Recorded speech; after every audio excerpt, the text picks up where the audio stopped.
You're tuning into an episode of the Audio Signals podcast, hosted by Marco Ciappelli. In this new season, Audio Signals is repositioning its antennas, focusing not just on the stories, but on the storytellers. In our modern hybrid analog-digital society, the art of storytelling has never been more vital or displayed such a diverse array of forms. Recognizing this, our conversations will spotlight the narrators, providing a unique exploration into the minds behind the narratives. From authors to podcasters, visual artists to songwriters, and everything in between, we will engage with all who contribute to this extraordinary form of art. Let's all pay attention now, as this story is about to begin.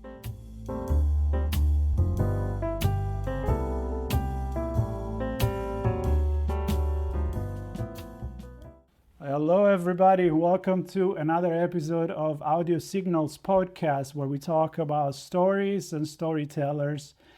And as you know, I don't just talk about books and writing. Everything is a story. I don't know, maybe because my career has been in advertising. So I look at everything as a story. And I'm so excited about this conversation because it's a little bit unusual. As a matter of fact, my guest, if you're looking and watching the video, Dave Tourjé is here. And if you are listening, you're going to listen from him very soon. He has done so many things that we were just already talking about having a second episode. So we had to nail down. And we haven't even started. We're already like, we're out of time. You know, we're signed for six episodes already. Just don't trust. It's the first time, actually, we get to meet virtually. But I've heard about his job and what is done here in California and all the art and that now is in museum. It went from and street art to go in the museum. As a matter of fact, we've touched on the concept of low and high art as well. So here it is, Dave. Dave, welcome to the show. Thank you, Marco. I really appreciate being here and appreciate your introduction in terms of stories. I didn't totally know that, and I like that. Good. This is going to be a story on its own. As a matter of fact, we have no scripted Q&A, question, answer, nothing. We're just going to roll with it, and I think we're going to have a good time. So I like to start with who is Dave? And usually I get like, oh my God, I don't know, I'm still figuring out, or where do I start? Like when I was born? No, you decide. How do you feel now? Who is Dave now? Oh, man. Dave now is a lucky survivor of the 80s. Okay. And Los Angeles 80s. You know, I was always a visual artist since I was very small. That was my main focus. But I always felt an attachment to music. My father was not a musician, but he really liked music. So he had record albums that I still have, actually, like Chuck Berry, the Beatles, the Beach Boys. So I was born in 1960. So I've been listening to stuff. My mother's from Mexico City, so she would bring in the Mexican artists that she loved. So, you know, and then in between there was, I remember, Herb Alpert and the Tijuana Brass. Okay, so they were kind of an Americanized version. But, you know, this was playing every morning.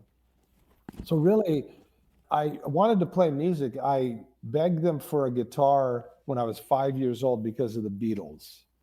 And they bought me a plastic acoustic guitar, you know, cheap for Christmas. And I broke the neck on it.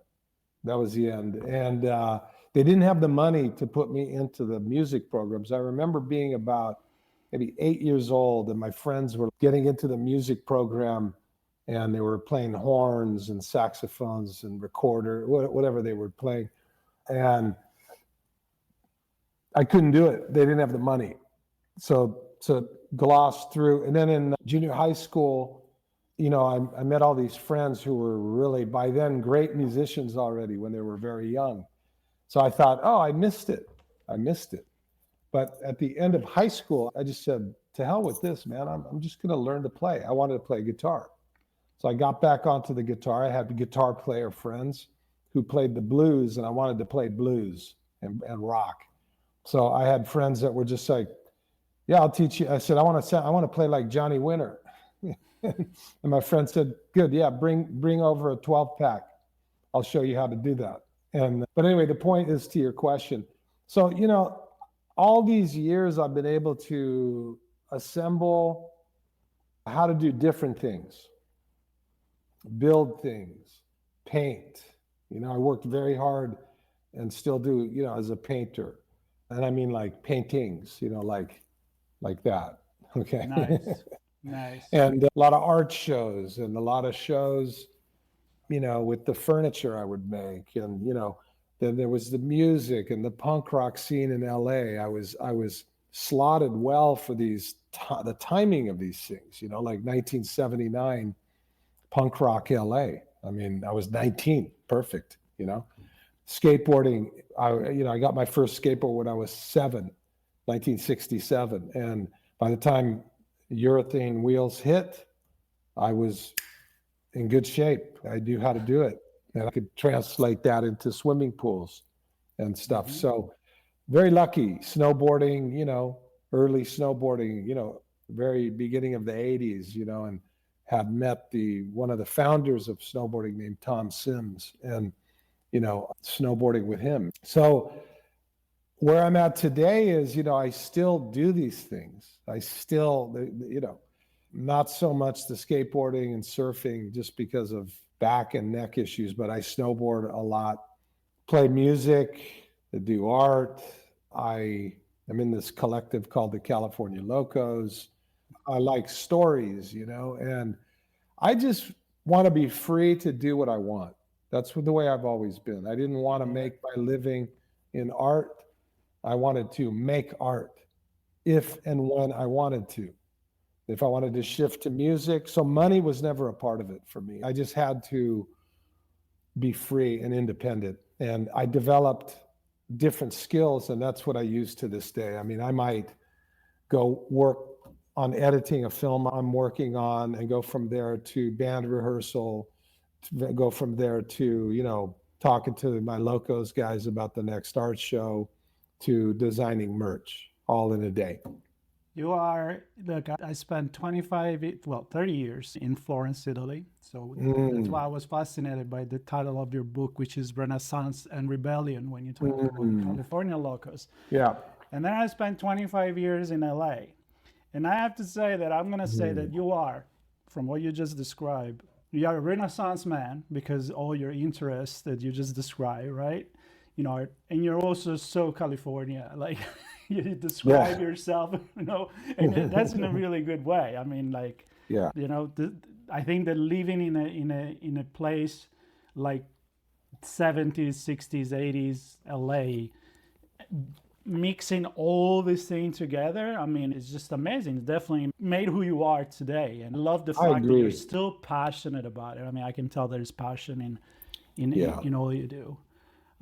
Thank you. Yeah. I owe it to my city. I've done what I've done, but I have friends that are in very similar situations. And I feel to a degree we owe the city of Los Angeles this diversity and adventurism and hazards and dangers. And, some people didn't survive, like literally, I know you said that you survived the 80s. So I'm looking out over the city right now, and I love the place. It's crazy. It's terrible in a lot of ways and fantastic in a lot of other ways. And I owe it to inspire me, Yeah. Let me start going into how you got started in the art, right? I mean, you have all these different passions. I share that with you. Like, I wanted to be so many different things, and I kind of, do a little bit of this and a little bit of that. And then, writing stories for me is a way to be everything in my head anyway. But when you concretely started to figure out that expressing yourself through art, instead of, not everything is art, even play a guitar is art, obviously, but the art in the street and mixing, the street art with all the other interests that you had. I know that you went to art institutes, and did you have a passion for inspiring other artists as well? How did you get started with saying, this is a medium, like going out there and inventing a new way to express myself What was the inspiration there? Did you have somebody you look after that inspired you, or you just had it? I mean, it starts very young. First of all, like I say, my parents were poor, so I didn't have all the fancy toys. The advantage to that was what I did have was a box full of wooden blocks, different shape, that were all different colors. Mm-hmm. Not all different colors. There were maybe only 5 colors, red, yellow, blue, green, maybe purple. I think that was about it, 4 or 5 colors. So that's also a good thing because you have a limited choice you have to do something with. So when I was 2 years old, I remember I go into the laundry room and I dump over the box. It was a routine, almost daily routine. They fall all over the floor. And then I sit in the middle and then I stack the colors up. Both sides, both hands. Mm-hmm. I look at this thing and I admire the thing. Then I destroy it and I start over. And that's very important because you have to learn to destroy. You have to be able to destroy what you're creating to really become free. Otherwise you're going to be kind of trapped by your own creations. Like, I must preserve it. It's. And so I kind of developed an approach where destroying and creating were sort of part of the same thing.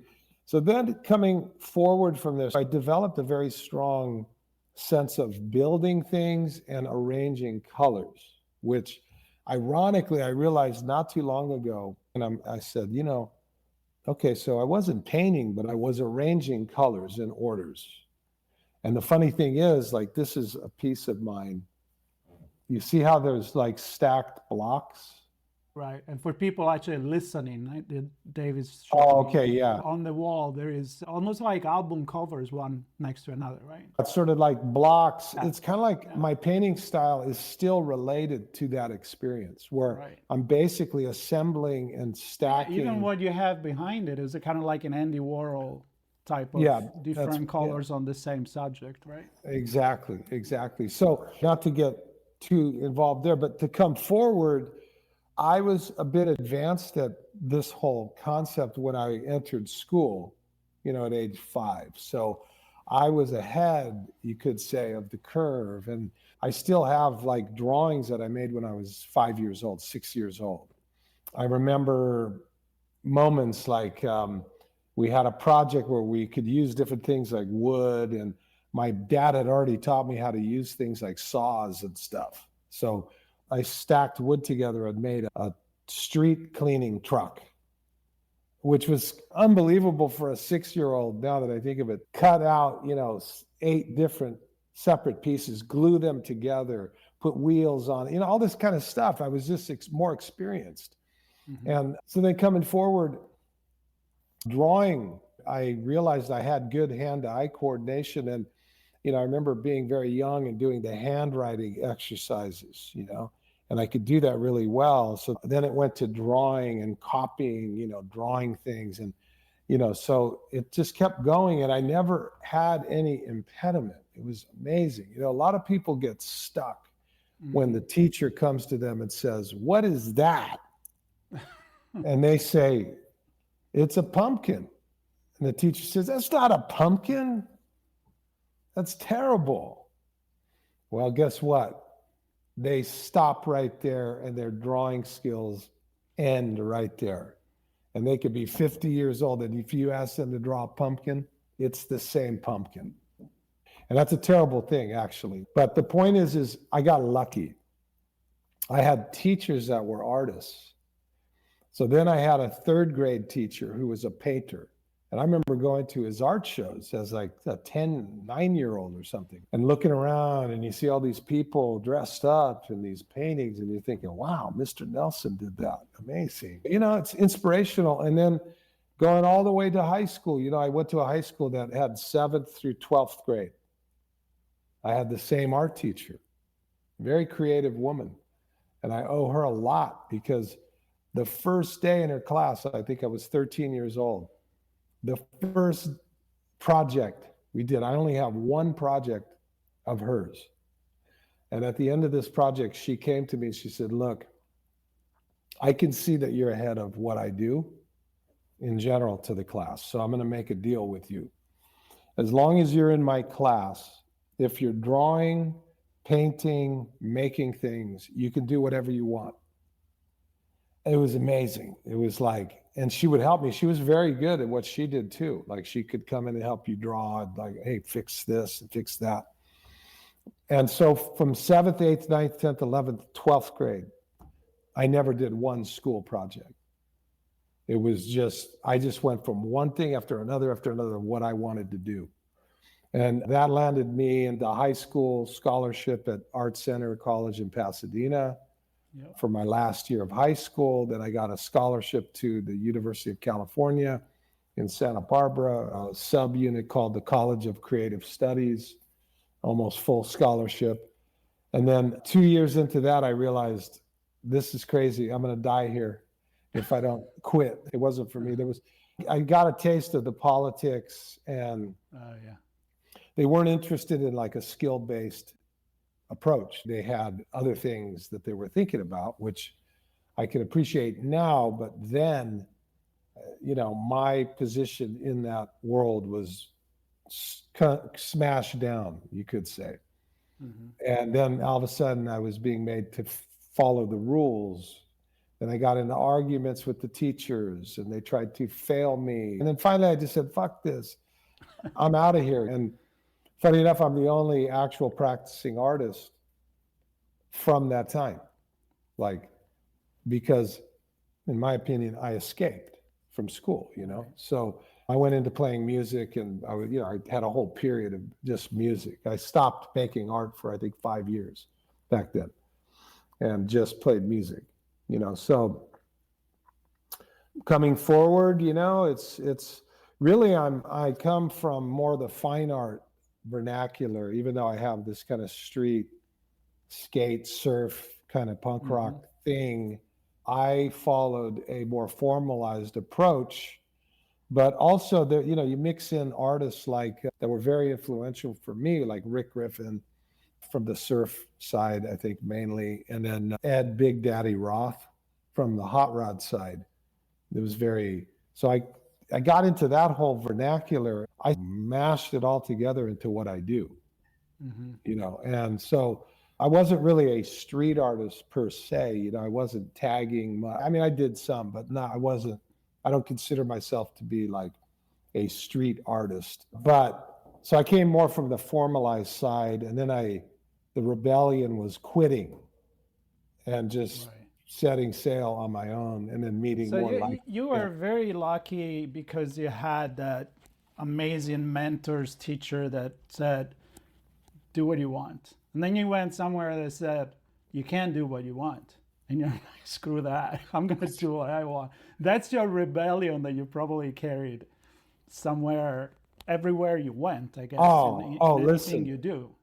Listen, imagine this. You go to college. Are you ready?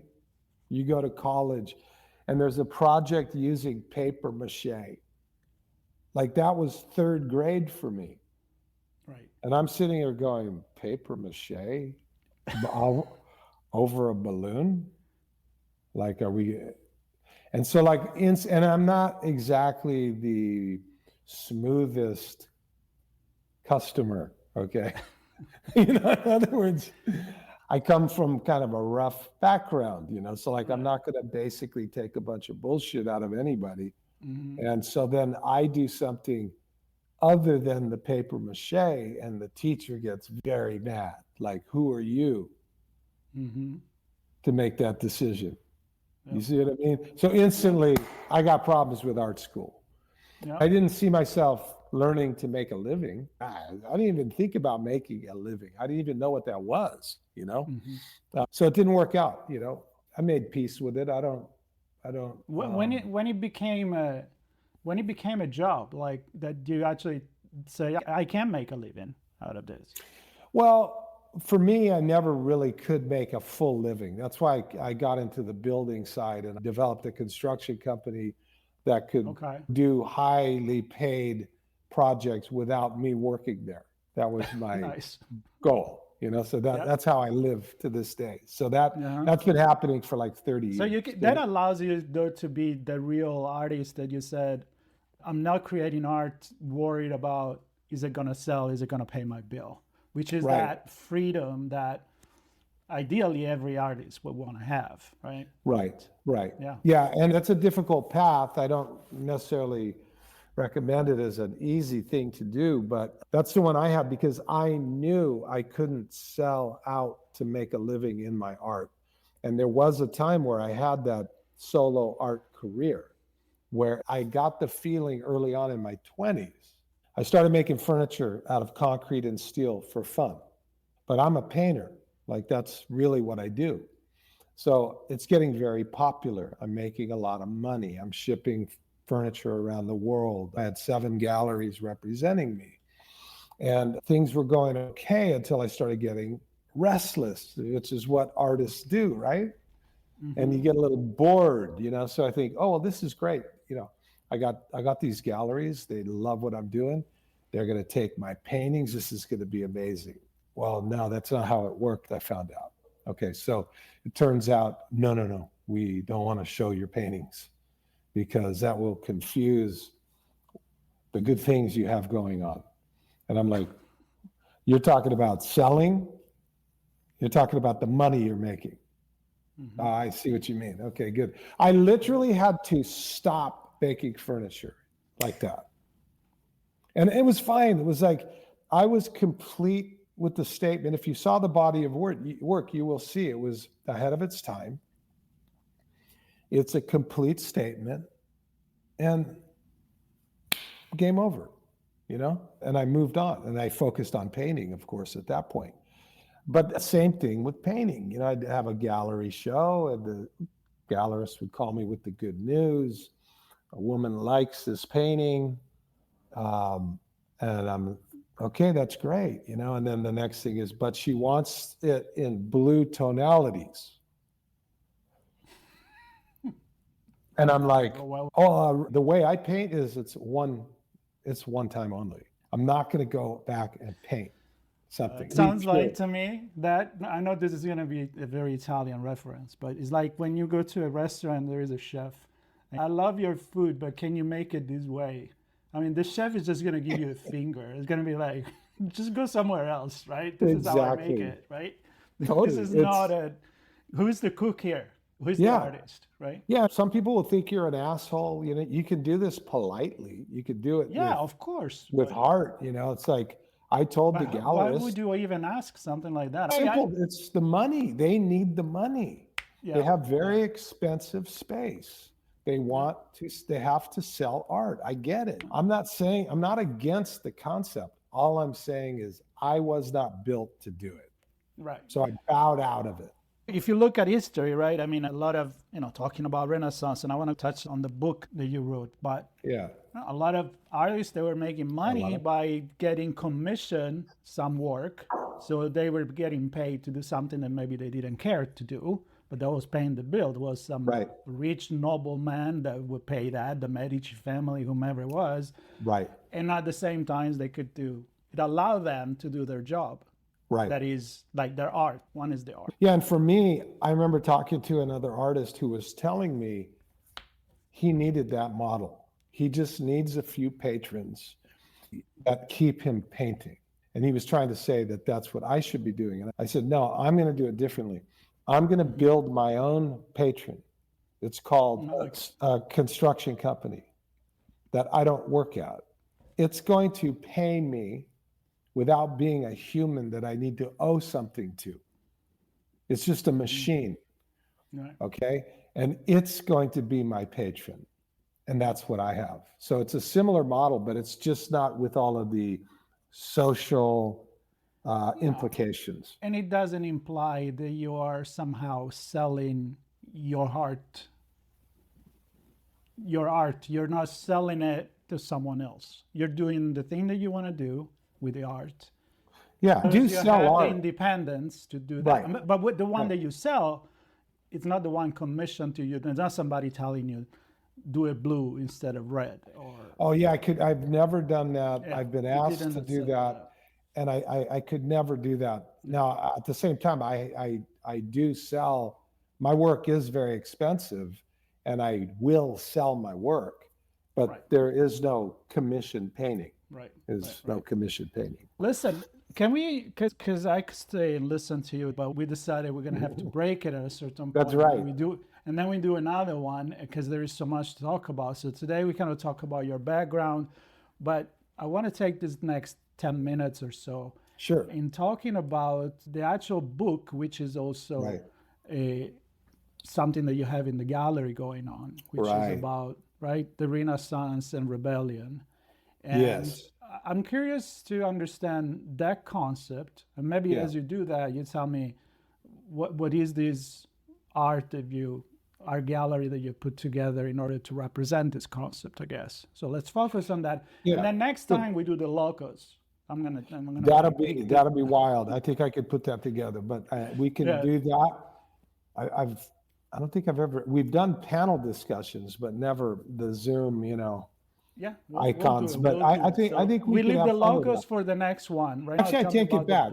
We have done that before, but cool. Yeah. The California Locos was a group that I helped assemble around 2011. Okay. And these are my friends, and they were all leaders in their own rights of what they do. They all happen to represent different, you could say, sectors of Los Angeles and art and culture ethos. But we all connected as friends. And I was doing a solo show in Beverly Hills, and I was asked to do a talk at the end of the show. I said, how about a panel? And they agreed. So I called these guys, boom, boom, boom. They all said yes. We ended up being called by other people the California Locos, which, I mean, we didn't think of that, but it eventually stuck, okay? Like it became a thing. And so we have ever since then, that's pretty much all I work on.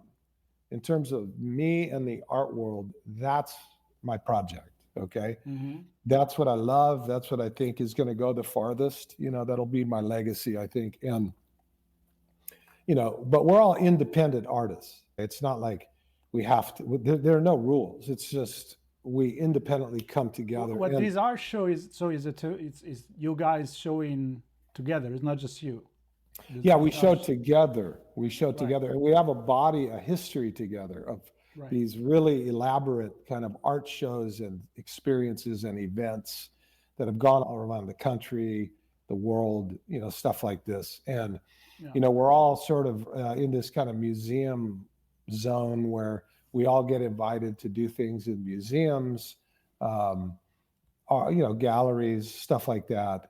And we come together as the California Locos with this kind of multicultural milieu, common in the sort of what they call the Los Angeles melting pot of cultures. We represent that. We were basically all raised here. Most of us are born here. So we are basically Los Angeles. We're a very honest reflection, and we come together, we mix it together, and it's very potent. Renaissance and Rebellion is the book assembled that tells that whole story from the beginning, from the 60s all the way through to the present. And it's being distributed internationally. We're in major museum bookstores, and the message seems to be growing. We just got signed for a museum show for 2027. I'll be talking to a contact in Spain tomorrow who wants to bring us to Spain. So it's kind of an international message, but it's all focused on the fact that we are Los Angeles, and that's where a lot of people have interest. A lot of people, especially out of the country, sort of their view of Los Angeles is even amplified above our own. They think it's really something, and we do too, but we get a lot of respect out of the country. In fact, Renaissance and Rebellion was published by Paolo Von Vacano, who owns Drago Publishers in Rome. So there you go. The foreign publisher. Yeah, it's beautiful quality, Italian quality, no compromises. I gotta check it out. I'll send you a book. Oh yeah, that'd be great. Yeah. So when you guys get together, this is about the LA culture, which means surf, skate, street art, tattoos, street photography. I love the fact that you're a different part of LA. And this to describe in a funny way. I remember when I moved to the United States and I moved to Florida for a year and then I came to LA. When I said I was going to go to LA, people were like, "Are you crazy? LA is dangerous." At the time was like few movie that just came out. I think one with Denzel Washington. I'm like, I don't think you understand. LA is a lot of different places. LA is They're not killing people on right?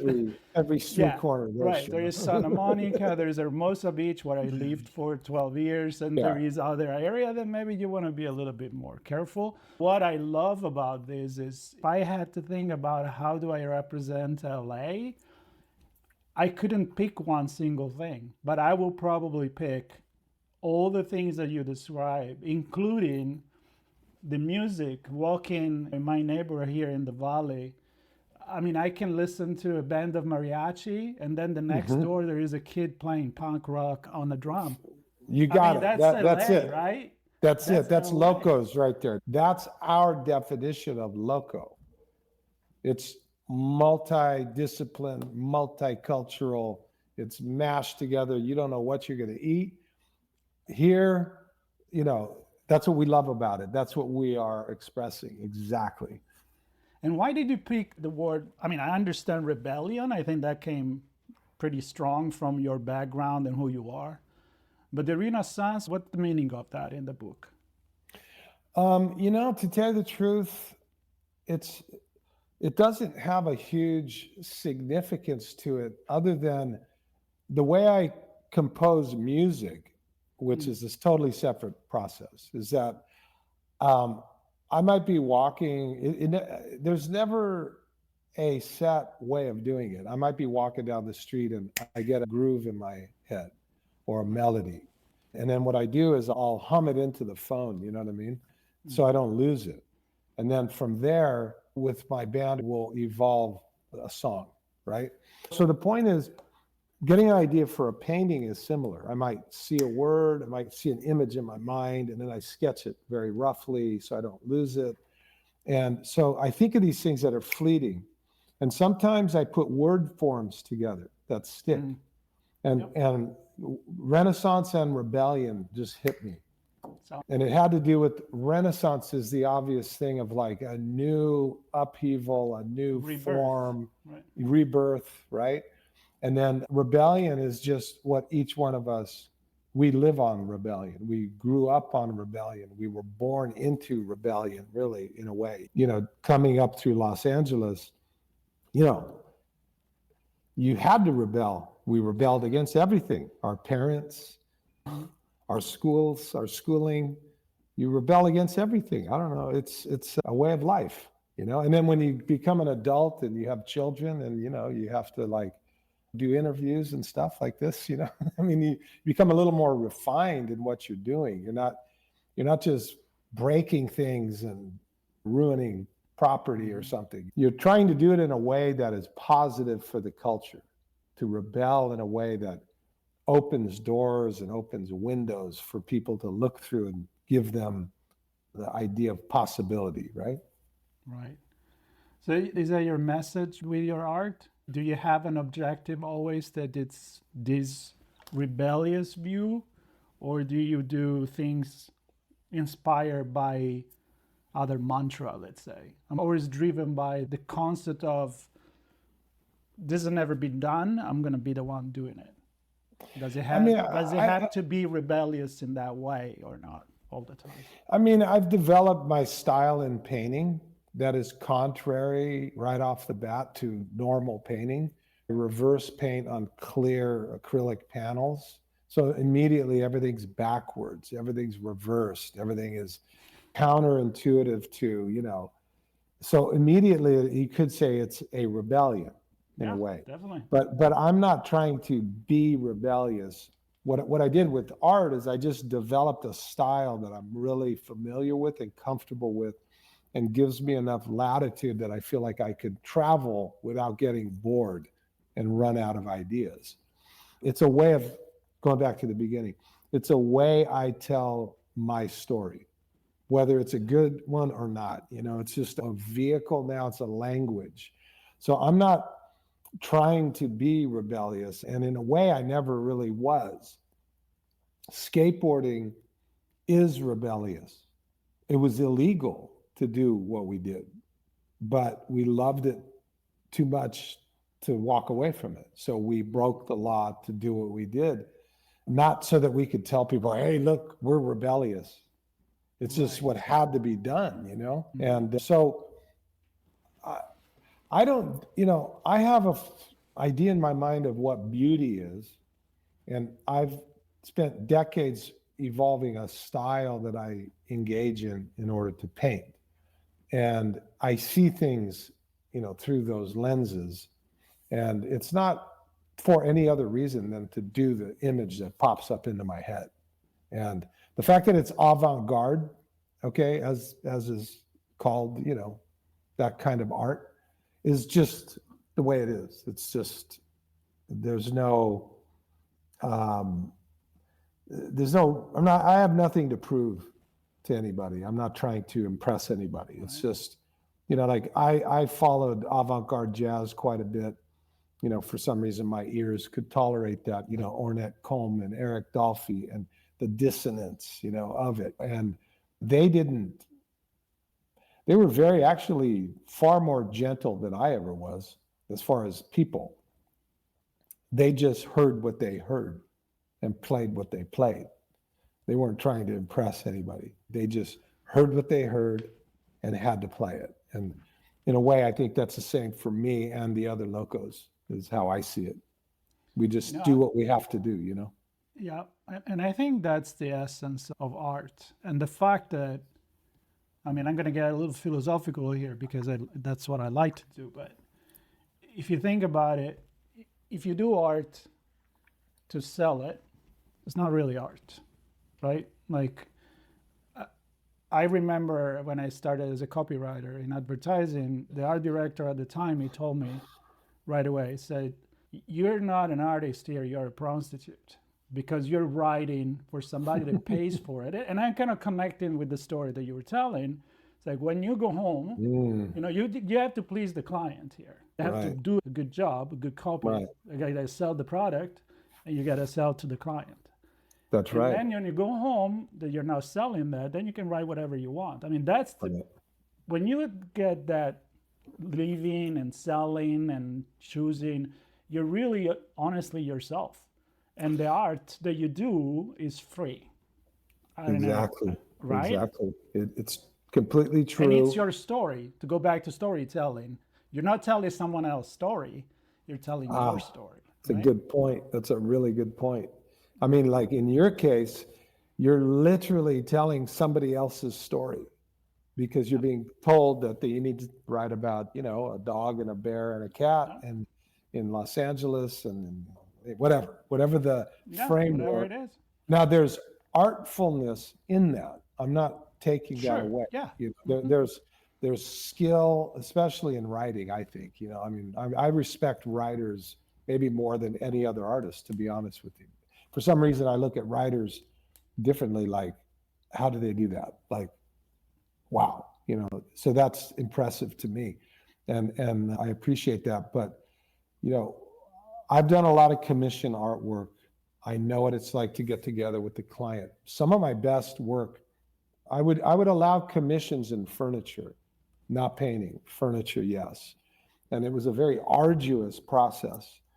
But some of my best work came out of that. I think maybe I learned how to collaborate in doing commission work like that because, you know, it's like you're sitting there going, like, you want what? Oh. And then, you know, now you got to work to make this thing, right? So I don't disrespect it. I really, truly respect it. I have friends in art that do all different ways. And I don't have anything to say to denigrate anybody, but I do have to say how I do it. Right. Yeah. And I'm free to do that. I'm free to do that. And that's like you say, that's my story. And it's like, I guess, as they say, I'm going to stick with it.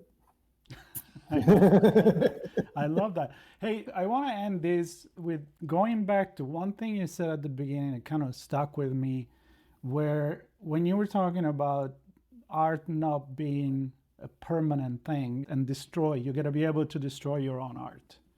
And that's a strong message. Can you tell me a little bit more? What do you achieve and why do you think that's important? Well, I mean, if you look at the difference between playing in a band and making an art piece, okay, like you make a precious object, you know, and that's fine. That's a painting, you know, and you sell it and then it remains precious. And then if you're one out of 100 million, you'll be in a museum in 100 years, you know, with people looking at that precious object. A musician, they do record. So that's a bit like a painting, right? But by and large, when you play live, you're destroying as you're creating. Oh, I love that concept. Yep. I mean, because you're playing something that disappears. Yep. It's like painting a painting that as soon as you put it down and you go to get the next paint, the paint is gone. I love that. It's kind of crazy. I never thought about it, but yeah. Yeah, because I mean, we've played gigs that were just magical moments, you know, like the sound, the audience, the things. I got images in my mind of gigs we played, you know, phenomenal things, but they only exist in my mind. And probably all those people probably, maybe if they were impressed, maybe they think about it sometimes, right? So it's kind of, I had to get used to that concept, like, you know, and then the whole thing growing up, like, as I said, you know, building the thing and I have this precious thing. And then the only way to get to the new thing is I have to. But at the same time, so my thing is, I kind of have a high standard on what I consider a good painting to be for me. I have destroyed paintings that I thought were bad. There are definitely plenty of things I've done that I would never sell. But when I paint a good painting, like I consider this one to be an example of a good painting. Like there's no, you can't argue with me about this. I know when I'm there, you know, it's like a musician knows when they play the right thing. It's very simple. So I'm not going to just burn this thing just to be rebellious or something. You see what I mean? But it's an ability to kind of tolerate the idea that you may fail. This may completely suck. And, you know, you're going to take risks. You know, I spend a lot of money for the material. So, you know, there's risk involved. I can't repaint what I do. It's one shot and it's over. It's not a canvas. Yeah, I think that's it. I mean, I'm processing this with the music that just fade away immediately. Even if it stays, even in the art that you do as a painter in the music, even if you record it, that belongs to that moment. Exactly. Because you know, even if it is captured on Canva or captured in a recording, it was you in that moment. Don't try to repeat it again. I mean, although a musician, unfortunately, I know you have to pretend and do it again all over again and go on stage, but it's always a little bit different. It's like storytelling. It's not just about you, the one that tells the story, but there is another story, which is what other people think and how they receive that story. They may look at your painting and not see what you saw, but they saw what inspired them. So there is a certain uniqueness in that too. Absolutely. A lot to think about here, I guess. Yeah, there's also the concept you reminded me of, and I know we're going to wrap it up, but like I've gotten good at going through the process of making a painting. Okay, let's say it's a good painting, in my opinion. I mean, that's all that matters. I'm the only one in my studio. When I decide it's good, it's over, no matter what people think. You know what I mean? But it's kind of like transformation happens to me immediately upon being finished, which is I'm not a painter anymore. Now I am an observer now. And that's why if somebody did say something bad about my painting in front of me, I wouldn't be bothered because I'm done with it. It's over. It's an object from the past. It's not part of me really anymore. I'm already on to the next thing. It's a different river right away. Yeah, so I become an observer. So if I'm in a show and someone comes and's talking to me about this painting, they're looking at my painting and they're seeing all these things. You know, I never see these things. These are things they think. Well, I don't correct them. They see their story. Yeah, They see make their own story. They see themselves, their feelings out, the mood. As you can wake up the day after, you look at it and you're like, yeah, I see something different now because I'm a different person. So yeah, you can't. And I don't like to impose my. No. The story is the painting. I don't additionally tell a story about whatever the you painting get because then it becomes literal. You take it from a beautiful abstraction where everybody could have their say. Yeah. As soon as the artist says, this is what the painting is about, then everybody has to abide by the rules. And it's not the way I think it should be. It's just yeah. You develop yourself as a painter, you paint your paintings.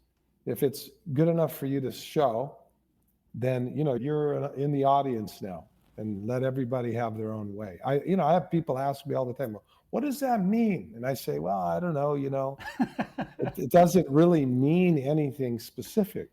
It was an image that I thought was the right thing to interject. I love it. So. You know what? We're going to end up with this. The story is the painting, right? I love that. I love that. Dave, I had a really good time. I hate to stop it here because I have some more questions, but that's why you're going to come back, and either we'll come back. You or with all the Locos. That would be fun. Yeah, I think we'll have a good time. Let's do it. Yeah. Well, thank you so much. I hope everybody enjoyed this conversation, and of course there'll be all the links to Dave's website, and then you can check the exhibition that I think right now they're at the Surf Museum and in a bunch of other places in Oceanside.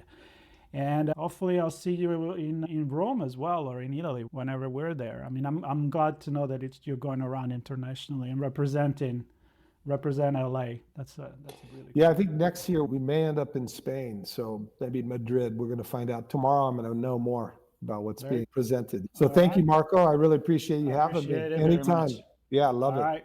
Take care. And everybody subscribe. There's going to be more conversation with Dave and a bunch of other artists and storyteller.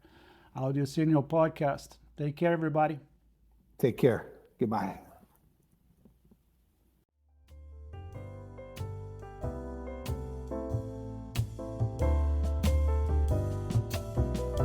We hope you enjoyed this episode of Audio Signals Podcast, hosted by Marco Ciappelli. If you learned something new and this conversation made you think, then take a moment to rate this show and add it to your favorite podcast player. Subscribe to our YouTube channel and share this episode with your friends, family, and colleagues. We invite you to come back for more stories and follow Marco Ciappelli on his social media as he continues musing on stories, storytelling, and storytellers.